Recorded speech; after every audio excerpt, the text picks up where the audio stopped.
দাবি নিয়ে আপনাদের সামনে আমাকে হাজির হতে হয়েছে। প্রিয় ভাইরা আমার, ওসমান হাদির চিন্তা চেতনা, চিন্তা শক্তি সারা বাংলাদেশে মানুষের কাছে পৌঁছে দেওয়ার একমাত্র মাধ্যম হতে পারে আজকে যারা এখানে উপস্থিত হয়েছেন। প্রত্যেকটা ক্যাম্পাসের প্রতিনিধি আছেন, প্রত্যেকটা জেলা উপজেলার প্রতিনিধি আছেন। আপনারা আমাকে বলেন, ওসমান হাদির আদর্শকে আপনারা বাংলাদেশের ৫৬,০০০ বর্গ মাইলে পৌঁছে দিবেন।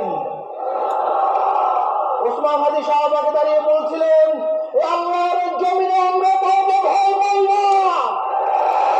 আমাকে যদি হত্যা করা হয়, আমার পরবর্তী ভাইরা, আমার সন্তানরা আন্দোলনকে চালিয়ে নিয়ে যাবে। আধিপত্যবাদের বিরুদ্ধে আমাদের লড়াই চলবে। বাংলাদেশের ইনসাফ প্রতিষ্ঠার জন্য আমাদের লড়াই চলবে। সন্তানের জন্য আমাদের লড়াই চলবে।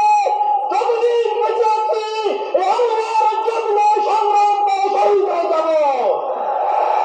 প্রিয় ভাইরা আমার, আল্লাহ ওসমান হাদিকে শহীদ করেছেন। কি প্রস্তুতি নিয়েছিলেন আমি জানি না।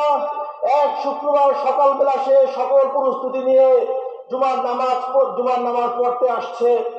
জুমার নামাজ পড়ে ফেরার পথে সে গুলিবিদ্ধ হয়েছে। পরবর্তী শুক্রবার রাতে সে শাহাদাত বরণ করেছে সিঙ্গাপুরে। ঘটনার ২ সপ্তাহ আগ থেকে খুনি আমাদের স্বাধীনতা ঘুরে আমরা কোনোভাবেই বুঝতে পারছিলাম না এই খুনি আমাদের খুব কাছ থেকে এত পরিকল্পিত রেকি করছিল ওসমানকে খুন করার জন্য। সে একাধিকবার অ্যাটেম্প নেওয়ার পরেও সে ব্যর্থ হয়েছে। আমরা পরবর্তীতে ভিডিওগুলো দেখেছি।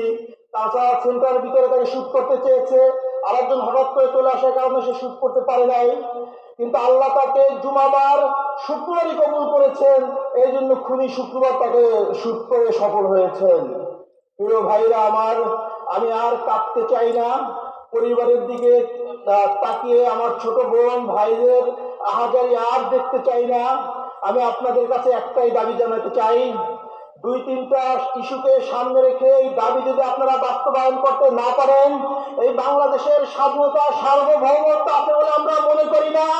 যে স্বাধীন বাংলাদেশে আল্লামা আব্দুল হাসান সাঈদী সাক্ষীকে ভারতের কারাগারে পাওয়া যায়, যে ওসমানের খুন করার ৬ ঘন্টার ভিতরে বাংলাদেশ পার করে যায়, এই দেশের স্বাধীনতা সার্বভৌমত্ব আছে বলে আমি বিশ্বাস করি না।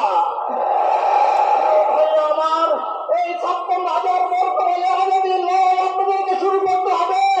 এই মুসলিম মানুষের মুক্তি আসা না পর্যন্ত আপনারা করে ফিরে যাবেন না করেন। আমার বিগত ১৬ বছর ফ্যাসিস্টদের কারণে মানুষের বাক স্বাধীনতা নষ্ট হয়েছে, মানুষের মৌলিক অধিকার নষ্ট হয়েছে, মানুষের জীবনের কোনো নিরাপত্তা নাই। আমরা ঠিক সেই আশঙ্কাই করতেছি, আবার সেই ভয়ের রাজ্যে বসবাস করার দিকে যাচ্ছি। আমাদেরকে মানুষ ভয় দেখাচ্ছে, সামনে নির্বাচন, তোমরা এই খুনের দাবি তুলিও না, এদেশে আবার কোন সরকার ক্ষমতায় আসবে, তারা তোমাদেরকে কথা বলতে দিবে না। আমি আপনাদের কাছে বলতে চাই, কোন সরকার ক্ষমতায় আসবে কি আসবে না সেই সিদ্ধান্ত জনগণ নিবে।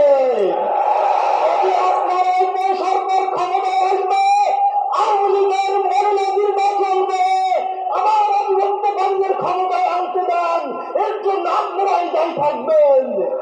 প্রিয় ভাইরা আমার, ওসমান হাদির ভাই হিসেবে বলতে চাই নাই, একজন সহযোদ্ধা হিসেবে বলতে চাই, আগামীর বাংলাদেশ কিভাবে নির্মাণ হবে সেই সিদ্ধান্ত আপনাদেরকে নিতেই হবে। আপনারা যদি এখান থেকে পিছপা হন, কোন ধরনের আঘাত করতে চান, পার্শ্ববর্তী রাষ্ট্র হোক, বাংলাদেশের মধ্যে একটি স্টেট হোক, তার সাথে যদি আপনারা আঘাত করে আবার এদেশের ফাঁসিবাদ কায়েম করতে যদি সহযোগিতা করেন, আল্লাহর কাছে আপনারা দায়ী থাকবেন। প্রিয় ভাইরা আমার, ওসমান হাদির রক্তের বিনিময়ে এই বাংলাদেশ আধিপত্যবাদ মুক্ত হোক, এই বাংলাদেশে ইনসাফ কায়েম হোক, এই আশাবাদ ব্যক্ত করে আমি আমার সংক্ষিপ্ত বক্তব্য শেষ করছি। ধন্যবাদ।